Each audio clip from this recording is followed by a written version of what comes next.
بسم اللہ الرحمن الرحیم۔ السلام علیکم۔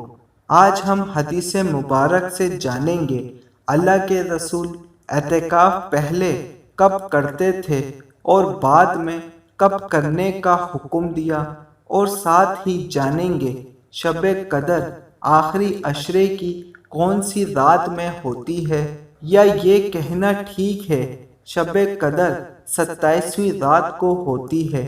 تو چلیں حدیث مبارک سے جانتے ہیں۔ حضرت ابو سلمہ فرماتے ہیں، میں حضرت ابو سعید خضری رضی اللہ تعالیٰ عنہ کی خدمت میں حاضر ہوا۔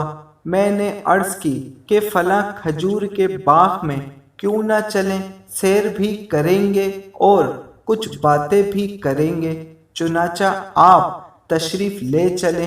ابو سلمہ نے بیان کیا کہ میں نے راستے میں کہا کہ شب قدر سے متعلق آپ نے اگر کچھ نبی کریم صلی اللہ علیہ وآلہ وسلم سے سنا ہے تو اسے بیان کیجئے۔ انہوں نے کہا کہ نبی کریم صلی اللہ علیہ وآلہ وسلم نے رمضان کے پہلے عشرے میں اعتکاف کیا، اور ہم بھی آپ کے ساتھ اعتکاف میں بیٹھ گئے، لیکن جبرائیل علیہ السلام نے آ کر بتایا کہ اے محمد، آپ جس کی تلاش میں ہیں شب قدر وہ آگے ہے۔ چنانچہ آپ نے دوسرے عشرے میں بھی اعتکاف کیا اور آپ کے ساتھ ہم نے بھی کیا۔ پھر جبرائیل علیہ السلام دوبارہ آئے اور فرمایا کہ آپ جس کی تلاش میں ہیں وہ رات آگے ہے۔ پھر آپ نے 20ویں رمضان کی صبح کو خطبہ دیا۔ آپ نے فرمایا کہ جس نے میرے ساتھ اعتکاف کیا ہو وہ دوبارہ کرے، کیونکہ شب قدر مجھے معلوم ہو گئی لیکن میں بھول گیا، یا یہ کہو مجھے اللہ نے بھلا دیا، شاید اس میں کوئی بہتری ہو۔ اور فرمایا وہ رات آخری عشرے کی طاق راتوں میں ہے، اور میں نے خود کو کیچڑ میں سجدہ کرتے دیکھا، مسجد کی چھت کھجور کی ڈالیوں کی تھی، آسمان بالکل صاف تھا کہ اتنے میں ایک پتلا سا بادل کا ٹکڑا آیا اور برسنے لگا۔ نبی کریم صلی اللہ علیہ وآلہ وسلم نے ہم کو نماز پڑھائی، اور میں نے آپ صلی اللہ علیہ وآلہ وسلم کی پیشانی اور ناک پر کیچڑ کا اثر دیکھا۔ آپ کا خواب سچا ہو گیا۔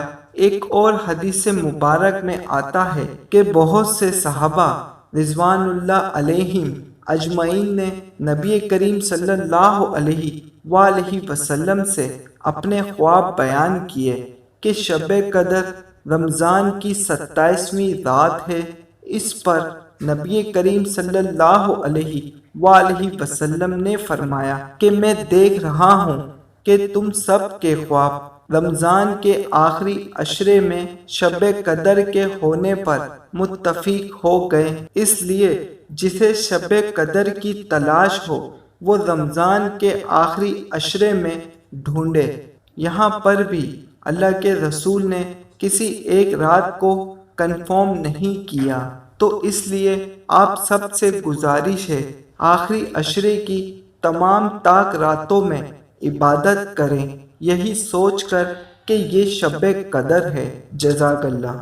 حدیث مبارک سمجھ آنے کی صورت میں ایک لائک ضرور کر دیے گا، اور جو لوگ حدیث پاک سننے اور سمجھنے کا ذوق اور شوق رکھتے ہیں وہ چینل کو سبسکرائب کر لیں، تاکہ مزید ایسی حدیث پاک آپ کو ملتی رہیں۔ اللہ حافظ۔